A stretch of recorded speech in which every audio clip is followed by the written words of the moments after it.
Razorback Media yinu televizion meni harimai internet. Naam, harimai shabakatul lankabutia. Razorback Media, la télévision comorienne sur le web. Razorback Media, la chaîne comorienne de l'événementiel. Bonsoir à toutes et à tous. Merci de nous rejoindre à ce moment pour cette émission spéciale que nous allons parler ensemble de cette opération Bouchou. Et sur ce plateau, nous avons comme invité Fahmi Ibrahim. Bonsoir. Bonsoir. Merci d'avoir accepté cette invitation. Rappelez que vous êtes aussi juriste, avocat, mais vous avez tellement d'expérience dans le gouvernement comorien parce que vous avez travaillé comme étant ministre des Affaires étrangères, vous avez été aussi ministre de la Justice, donc vous maîtrisez pas mal de choses sur cette opération, bien sûr, qui vient de commencer la diplomatie, parce que cette opération est non seulement diplomatique, mais aussi juridique. Nous avons jugé nécessaire aujourd'hui de parler un petit peu sur cette opération qui a commencé il y a déjà des semaines de cela. Les Comores et la France traverse une crise, on peut dire diplomatique, qui concerne cette opération. Ces derniers temps, la France a décidé de mettre en place une opération qui consiste à répatrier les sans-papiers qui sont en France, mais aussi à déloger la population qu'on appelle le bidonville. Alors, selon vous, comment trouvez-vous cette opération déjà à Mayotte? D'abord, je vous remercie de m'avoir donné cette opportunité de m'entretenir avec vous. Il est foncièrement regrettable que malheureusement l'on arrive à cette situation extricable, parce que quand j'entends par-ci par-là les explications dans les télévisions occidentales ou françaises plus particulièrement, il y a des contre-vérités qui sont véhiculées qu'on ne peut que regretter à défaut de condamner.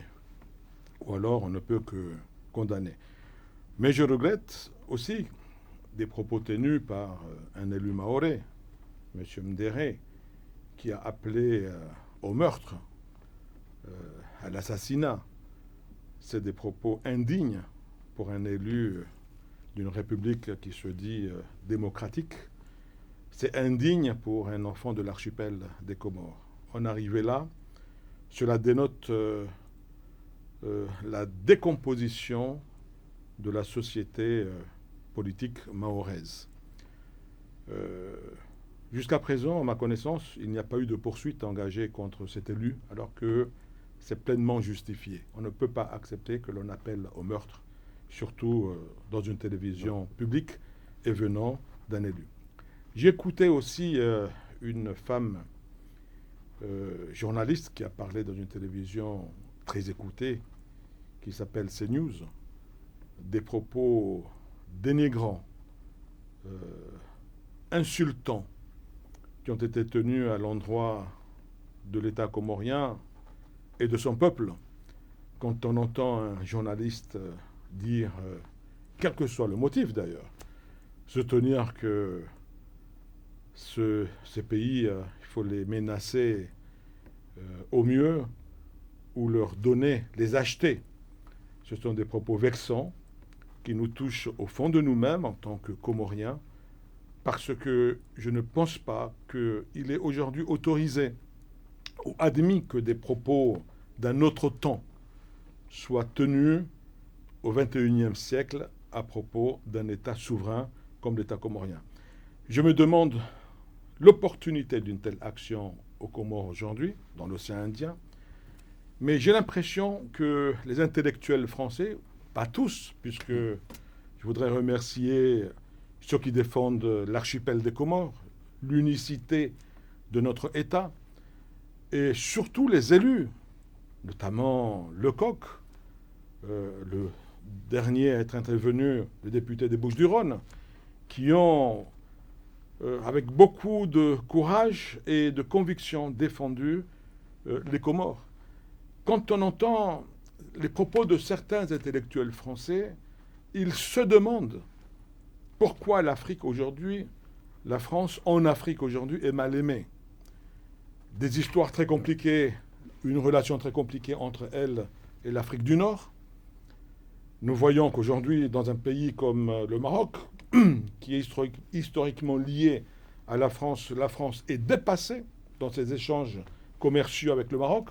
Aujourd'hui, l'Espagne a dépassé de très loin la France dans la balance commerciale avec le Maroc, quand on voit comment la France se comporte en Afrique du Nord, quand on voit ce qui se passe aujourd'hui en Afrique de l'Ouest, la France qui est malmenée, et surtout en Afrique centrale, quand on voit tout ce qui se passe, quand on connaît aujourd'hui la position très dure, anticoloniale de l'Afrique du Sud, on se demande quelle a été l'opportunité réelle aujourd'hui pour que la France fasse une telle politique dans la seule partie du monde où elle était épargnée de ces velléités de sentiments anti-français.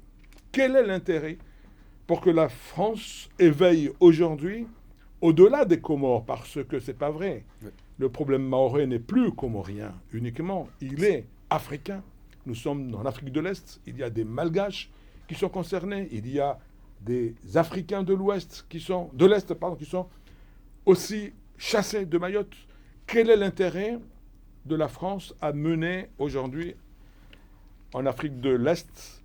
C'est comme s'il y avait une volonté de boucler la boucle de l'Afrique, l'Afrique du Nord, en Afrique centrale, à l'Ouest, en Afrique du Sud, qui sont historiquement anticolonialistes. Les Sud-Africains sont anticolonialistes. Et il ne restait que l'Afrique de l'Est. Et il ne restait que l'Afrique de l'Est. Et aujourd'hui, c'est accompli. Je crois qu'ils sont en train d'éveiller un sentiment anti-français. Nous ne l'aurions pas souhaité, parce que nous savons qu'il y a 500 000 Comoriens vivant en France. Et on ne peut que tenir compte de ce facteur. Mais quand on voit les propos tenus par certains intellectuels ou politiques français, on ne peut qu'être révolté aujourd'hui. Mais c'est une décision du gouvernement français, c'est pas vraiment tout à fait politique, mais c'est une décision qui a été prise par le ministre de l'Intérieur. Non, je parlais de la réaction de la classe politique française. Maintenant, cette volonté d'expulser des Comoriens de chez eux, il y a une lecture qui a été livrée. Je proposerai la mienne, naturellement. Mon analyse reposera principalement sur 3 éléments fondamentaux. Le premier élément, il est historique. Le deuxième élément, il est juridique. Et enfin, des éléments politiques qui font que l'unicité des Comores ne fait l'ombre d'aucun doute. Si je commence par l'effet historique, il faut savoir, c'est une chose qui n'est pas suffisamment dite, que l'argument que la France continue à utiliser aujourd'hui, c'est de convaincre, c'est de dire que par le fondement de la propriété de la France sur Mayotte est fondé sur l'acte de cession d'Andrianansul qui aurait vendu Mayotte à la France. Telle était la volonté de Andrianansul. Mais quand on examine bien qui c'est ce Andrianansul est un usurpateur qui a commis un méfait grave à Madagascar. Il a fui Madagascar. Il s'est retrouvé à Mayotte. Il a usurpé le pouvoir politique à Mayotte. Il a accédé au trône qui était, rappelons-le, et les gens ne le savent pas, c'était des vassaux des sultans Don Juan. Ceux qui régnaient à Mayotte, en réalité, étaient des vassaux des rois Don Juan. Ce n'est pas une insulte. La France aussi a connu le pouvoir central, qui avait aussi des pouvoirs, des vassaux dans l'ensemble du pays, qui militaient, qui ont créé la France à la fin, quand Hugues Capet a accédé au trône pour unifier en 791 au début 8e, 9e siècle, qui a unifié et que la France est devenue la France. Mais la France, elle n'était pas toujours la France. C'est parce que justement, il y avait des vassaux dans l'ensemble de l'Hexagone, de la France d'aujourd'hui, qui ont manifesté cette volonté de s'associer et créer la France telle que nous la connaissons aujourd'hui. Pour revenir à Mayotte. Mayotte, en réalité, le souverain de Mayotte dépendait du souverain Don Juan. Et ça, les gens ne le savent pas. Mais nonobstant cet élément, Andrianansul n'avait pas la légitimité d'être en réalité le sultan de Mayotte. Que dès lors, une personne qui n'était pas réellement le détenteur de la légitimité de Mayotte, comment pouvait-il vendre un bien ne lui appartenant pas? Est-ce qu'on peut vendre une île? Écoutez, les Russes ont vendu l'Alaska, une partie du territoire, aux Américains. Ça peut se concevoir.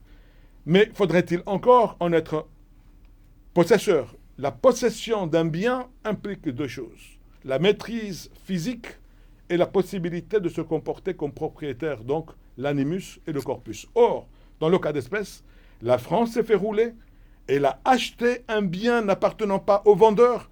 En droit, si demain j'achetais votre téléphone portable à un voleur, je serais un reseller. Le mot français de celui qui achète un bien Donc, alors qu'il n'est pas le propriétaire, le vendeur, c'est du recel. Donc, fonder l'argumentaire selon lequel la France a acheté ne tient pas en droit pour la simple raison que Ndiaye Nsoul ne pouvait pas vendre un bien ne lui appartenant pas. Cela veut dire Donc, que les Comoriens doivent comprendre que ce n'est pas les Maoris qui ont décidé d'être français, mais l'île a été vendue par Ndiaye Nsoul. oui, c'est un fait historique. D'ailleurs, c'est ce qu'ils le disent dans les médias français aujourd'hui. Ils vantent Ndiaye Nsoul comme étant celui qui aurait vendu l'île. Mais pour vendre l'île, faudrait-il encore en être le possesseur?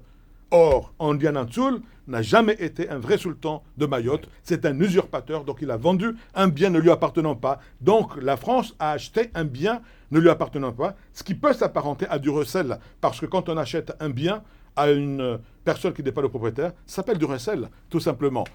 Ça, c'est le fait historique. Oui. Si on parle de la légalité, vous savez, je suis extrêmement gêné parce que je suis francophile. Je suis gêné quand aujourd'hui on nous parle de droit international. Quand on nous vante le droit international et les Comores se sont alignés à ce droit international pour soutenir justement l'action de l'Occident en général, de la France en particulier parce que nous avons une relation assez importante avec la France, quand aujourd'hui un pays comme les Comores, depuis l'éclatement de la guerre en Ukraine, les Comores ont soutenu la communauté internationale au nom du droit international. Et que pendant que les Comores soutiennent cette action contre Poutine, la France est en train, avec des éléments, des arguments superfétatoires, venir nous convaincre qu'en réalité, Mayotte est française. Que dit le droit? Il est très simple. En 1973, il y a eu un accord cadre intervenu qui a fixé les conditions dans lesquelles nous devrions accéder à l'indépendance, le peuple comorien. En 1974, par je ne sais quelle manœuvre, Olivier Stirn a décidé de déposer un amendement pour que le décompte se fasse île par île. En réalité, les Comores, nous sommes la victime d'un règlement de compte et de politique politicienne de la classe politique française. Parce que Giscard s'était engagé à respecter l'intégrité des Comores.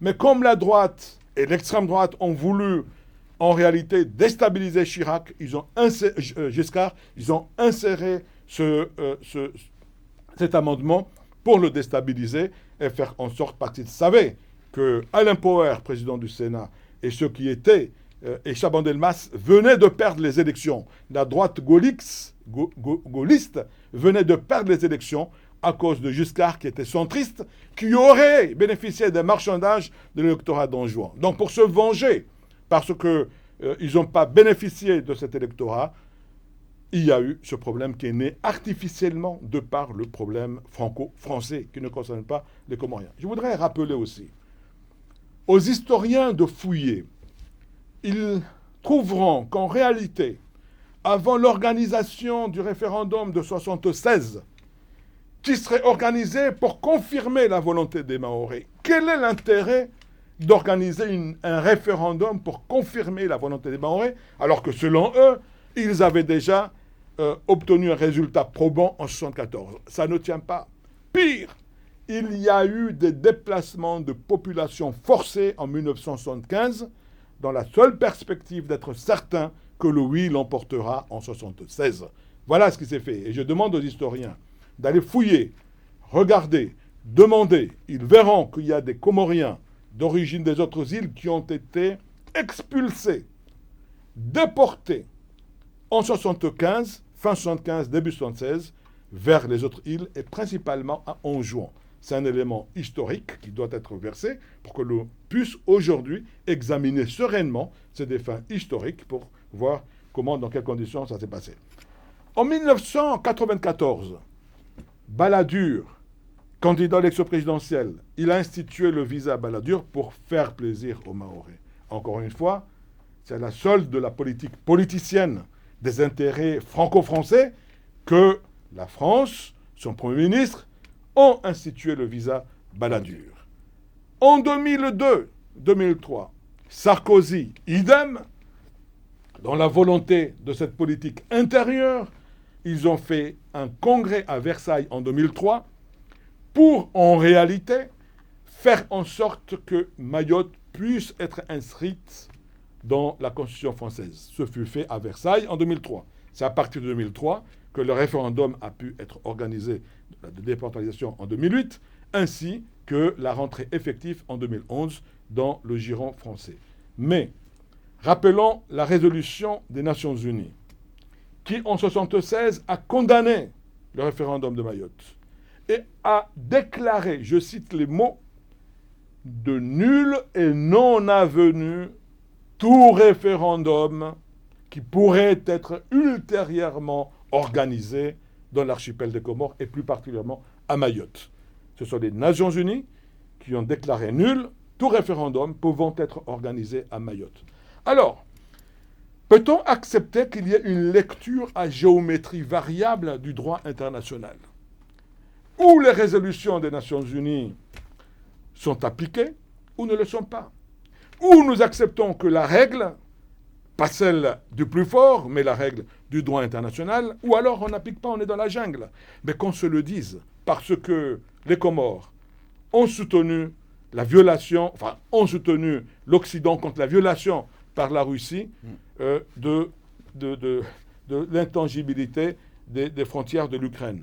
C'est même intangibilité que tous les pays africains, au moment où ils ont accédé à l'indépendance, ont pu bénéficier, sauf les Comores. Les Comores, nous sommes restés les derniers avatars de la décolonisation française, au mépris du principe de l'intangibilité des colonies et des frontières héritées de la colonie. Alors, quand on examine bien l'histoire, elle est claire. Parce que, en réalité, Andian Antul ne pouvait pas être légitime, donc ne pouvait pas vendre Mayotte. Quand on examine la question de droit sur la légalité, on voit très bien que si on se positionne dans la posture du monde actuel, de cette renaissance de la force du droit contre le droit de la force, que je rappelle la France est son champion, quand on combine avec cette politique politicienne de la classe française, malheureusement, il est limpide que la combinaison de ces trois facteurs ont plaidé contre l'intégrité territoriale des Comores. Moi, j'ai une question, effectivement. Vous avez première réaction déjà du gouvernement comorien. Et quand l'opération a commencé, le gouvernement comorien, le président comorien d'ailleurs, il a parlé de dialogue. Il a dit que il faudrait quand même que ça se passe par un dialogue. Et il y a eu déjà une action qui a suivi directement parce que la France a continué toujours l'opération, ce qui a fait qu'il y a eu l'interdiction de bateau Maria Galanta qui a mené les expulsés de Mayotte, et ça a été interdit de coster au port de Moussamadougou, soit disant que le port est en chantier, en travail. Comment vous avez trouvé cette décision venant Écoutez, sans tergiverser une seule seconde, je soutiens la diplomatie du président Azali, oui. Et je soutiens fermement sa position prise dans la question de Mayotte. Et je pense qu'ils n'ont pas le droit de faire marche arrière. Je crois que le président Azali et son ministre, Dhul Kamal, doivent être fermes et continuer, avec son gouvernement, bien entendu, à être fermes sur la question. C'est dommage que certains pensent qu'en faisant du chantage aux Comores, la question sera résolue. C'est étonnant d'ailleurs que, à tout moment, tous ceux qui parlent, tous les politiques réduisent la coopération franco-comorienne à 150 millions d'euros. Oui. Sincèrement... Oui, l'accord qui a été signé en 2019. Oui, mais c'est frustrant. J'avoue que les Comores valent beaucoup plus cher que 150 millions d'euros. Est-ce que vous ne pensez pas que c'est à cause de cela, cet accord, que la France a réagi parce que les recommandations qui ont été faites dans l'accord n'ont pas été exécutées, ce qui a fait que la France a réagi pour expulser les Comoriens qui sont à Mayotte? En tout état de cause, je soutient la politique actuelle qui tend à refuser l'expulsion de Comoriens de chez eux, et naturellement, tout accord pouvant intervenir doit tenir compte sur l'aspect du droit international. Je pense que le droit international dans le monde actuel doit être apprécié dans sa plénitude et sa rigueur absolue. On ne peut pas demander que l'on applique le droit international en Ukraine contre la Russie et que les Comores on continue à être victime du refus d'interprétation du droit international. Il faut qu'il y ait une cohérence. Moi, ce qui me gêne, c'est que ce qui est en train de se passer aujourd'hui, en réduisant la question comorienne de Mayotte comme étant un problème purement mercantile, problème d'argent, je crains qu'en réalité, la France ne perde les Comores, même dans la relation que nous avons tenté de préserver, dans cette amitié que nous tentons de préserver, et tout en cherchant, comme vous l'avez dit, un compromis acceptable dans le dialogue. Parce que, personnellement, j'y crois aux vertus du dialogue. Il faut dialoguer. Mais le dialogue ne se fait pas dans la menace, les insultes permanentes contre l'État comorien. Les Comores on doit aujourd'hui se ressaisir et refuser d'être la risée du reste du monde et de la risée de la France, parce que malheureusement, j'ai l'impression que la classe politique française, les journalistes français, pas tous, mais une bonne partie, sont en train d'insulter le peuple comorien. On ne peut pas l'accepter. Et quand il y a eu déjà un accord en 2013 qui a été signé par l'ex-président français Hollande et l'ex-président comorien aussi Kililou, et cet accord d'ailleurs, il y avait un article qui parlait qu'il faut toujours, quand on parle de Mayotte, il faut quand même qu'il y ait une négociation, qu'il y ait un dialogue avant que chaque partie prenne une décision. Il faudrait d'abord qu'il y ait un dialogue, mais ce qui n'a pas été le cas pour cette année. Pensez pas pourquoi la France a réagi ainsi sans concerter la partie comorienne. Je ne voudrais pas, moi, me substituer au gouvernement français. Déjà que je ne peux pas me substituer au gouvernement comorien puisque je ne fais pas partie. Je ne suis qu'un citoyen, je suis un opposant qui intervient. Mais dans une question pareille, je manifeste toute ma solidarité avec le président et le gouvernement comorien. Et j'estime qu'ils ont très bien fait et ils doivent continuer dans ce sens-là. Et s'ils venaient à revenir sur cette décision, ce sera très grave pour l'intérêt des Comores, je pense. Et maintenant, le port de Metsamedou est ouvert. Toutefois, chaque passager doit quand même être identifié avant que le bateau côte dans le port de Metsamedou. Comment pensez-vous de... Écoutez, c'est une bonne chose. D'abord, on doit identifier les personnes. Vous l'avez fait quand vous étiez ministre de la Justice, je crois. Oui, sauf que je n'avais pas fermé le port, ministre des Affaires étrangères, sauf que je n'avais pas fermé... Je pense qu'un gouvernement doit... assumer les actions par elle menées. Je ne sais pas si c'était la bonne solution de dire que le port était...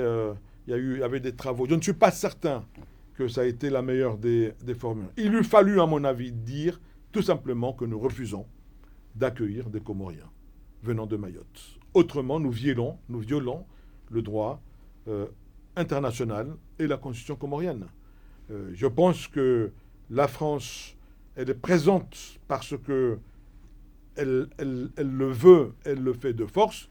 Elle devrait, dans ce cas-là, investir à Mayotte pour créer des conditions que les habitants qui se sont installés puissent vivre décemment et non pas nettoyer les ethnies, renvoyer les autres dans les autres îles parce qu'ils n'ont pas fait les investissements nécessaires dans l'île de Mayotte. Je pense que ce qui se passe actuellement à Mayotte est la conséquence de la politique franco-française. Et d'ailleurs, cette question n'est plus aujourd'hui comorienne uniquement, puisqu'il n'y a pas que des Comoriens. C'est le Lampedusa de l'océan Indien. Et demain, les Mozambicains, les Malgaches seront encore plus nombreux que nous, les Comoriens, à émigrer à Mayotte.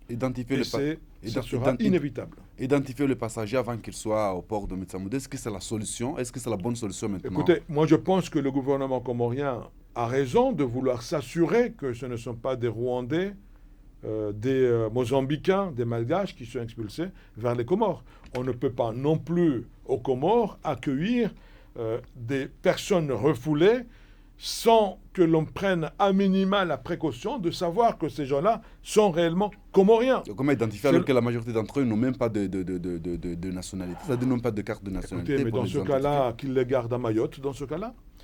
Au nom de quoi, nous, les Comores, devrions-nous accepter qu'un Malgache vienne à Moroni ou qu'un Mozambicain vienne à Moroni parce qu'il est en situation irrégulière à Mayotte? Au nom de quoi? Donc là, pour vous, c'est mieux qu'ils gardent à Mayotte s'ils n'ont pas d'identification? Ou alors qu'ils identifient les Malgaches, qu'ils les renvoient à Madagascar, qu'ils identifient les Mozambicains et autres cousins africains, qu'ils les renvoient chez eux. Je n'ai jamais entendu en France un Algérien expulsé au Sénégal parce qu'il est en situation irrégulière en France. Cette décision d'ailleurs a été qu'ils identifient les personnes et qu'ils les expulsent chez eux. Il n'est pas question que les Comores accueillent tous les immigrés de Mayotte. Cette décision a été signée par le directeur général de port. Sera-t-il mieux qu'elle soit signée par le ministre de Transport? Je pense que cette question aurait dû être traitée au-delà du ministre des Transports. Ce n'est pas une question de transport maritime. Il eût fallu, à mon avis, que ce soit le ministre de l'Intérieur et le ministre des Affaires étrangères qui gèrent cette question, parce qu'elle mêle à la fois des questions de sécurité intérieure et de droit international, donc de diplomatie. Il faut que les gouvernants assument pleinement leurs responsabilités. Certains politiciens comoriens disent comprendre le choix de Maoré d'être français. Comment pensez-vous? Écoutez, je ne peux que condamner ces propos. Je pense que le droit international est clair. Je me réfère aux résolutions des Nations Unies et ils disent que les Comores sont composées de 4 îles. Alors, je ne vois pas comment je peux accepter que l'on vienne me dire aujourd'hui qu'il faille respecter la volonté des Mahorais au moment des faits. Je dis que le référendum, quand il a été fait, il a été biaisé, parce que d'abord, sur le fondement du fait que Mayotte était particulier, parce que Mayotte a été cédée en 1841 par Andian Atsul, qui pour moi est un usurpateur. Donc un usurpateur, un voleur ne peut pas vendre un bien, un produit du vol.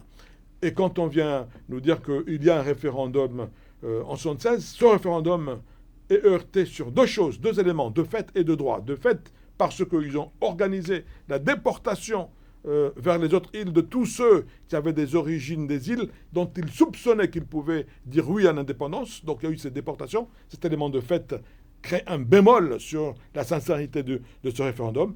Mais ce référendum aussi se heurte sur une question de droit international, des résolutions des Nations Unies. Parce que les résolutions s'appliquent orga oms. Ça veut dire s'appliquent au-delà de tous les États. Alors, ceux qui nous parlent de droit international, peut-être qu'il est temps qu'on nous dise, est-ce que le droit international s'applique partout ou en Afrique, ce droit international ne s'applique pas? Alors, j'appelle au passage le gouvernement ukrainien qu'il prenne position ferme pour défendre les Comores. On ne peut pas, nous, continuer à défendre le droit international quand il s'agit de l'Ukraine et que vous restiez silencieux quand, au nom de ce même droit international, nous, on est victimes, nous Comoriens, parce que la France ne veut pas respecter. J'appelle aussi à la Chine. La Chine, nous vous soutenons à propos de Taïwan. Nous disons que Taïwan est chinoise. Et depuis 1975, nous le disons. Je vous appelle, la Chine, l'ambassadeur de Chine, sortez des décisions, des résolutions, des communiqués. Soutenez le gouvernement comorien, le peuple comorien. Dites-nous quelle est votre position, parce que nous soutenons la Chine contre Taïwan. Nous sommes convaincus que Taïwan est chinoise. Et vous, que faites-vous pour le peuple comorien? Dites-le clairement, maintenant, aujourd'hui, que la Chine soutient les Comores dans cette opposition avec la France. Merci beaucoup, M. Fahmi. Mais avant tout, il y a une petite question. Est-ce que serez-vous candidat en 2024 pour les élections présidentielles? Écoutez, je suis candidat à rien. Je ne suis qu'un simple citoyen. J'ai retrouvé une activité normale dans mon cabinet. Je ne suis pas là pour parler politique intérieure. Et je ne me suis même pas posé la question encore. D'accord, merci beaucoup. C'est ainsi que s'achève cette émission, que nous avons bien sûr parlé de l'opération Mbouchou avec Maître Fahmi sur ce plateau. Au revoir, à la prochaine.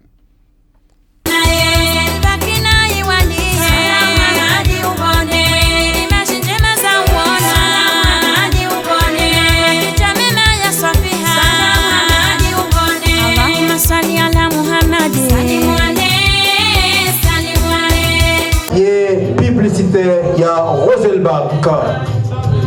Roselbach wimtan la waiwas. Ikawo harumize diploma zahe haramansia ulaya. Shahoni ho arijosa revea hunga tukufu. Haba harege asma. Ya usana aliwashire nyumba zatu haramansia Komor. Kao karna ujitswa. Kawa sima jitswa toka yonsi. Ikawo amina Roselbach. Kama kinu kane hazia mgotohenda. Marhaba menji wa mwisho wa taarifa. Roselbach getaya. Haini mjilo mgazija. Katina gani kutohenda. Romasi wani mbwa ebenze. Shalazima. Ikamu mali hao nzuani yebeke na ukasawa. Ikao hasi ordinatore taino banu. Ganaona namna ikao deba picha ya dobanu. Haina mnuke gana fikira zawa hinyo bako moni. Joka masulaha ya masi Roselbach. Mjinimbe nyamame. Ya mrege ya jaso nene shengeba hahe ili mwone ukana iso haza kimanga zineza zilikuwa hapo mori chayo haza kimanga ika duplex ikadila mandoko utahapa hizo nongo hizo getayari mhandisi wazima mshawiri wazima na Roselbach nambari ya simu yahe 07 81 05 07 99 iyo bure watukufu bure. Marhaba kwa mwisho tarifani. Salam Hamadi ubone, salam Hamadi ubone, salam Hamadi ubone, unerusu na ukinae, bakina iwani, salam Hamadi ubone, imeshinjema za uona, salam Hamadi ubone, kitamema ya safiha, salam Hamadi ubone, Allahumma salli ala Muhammadi.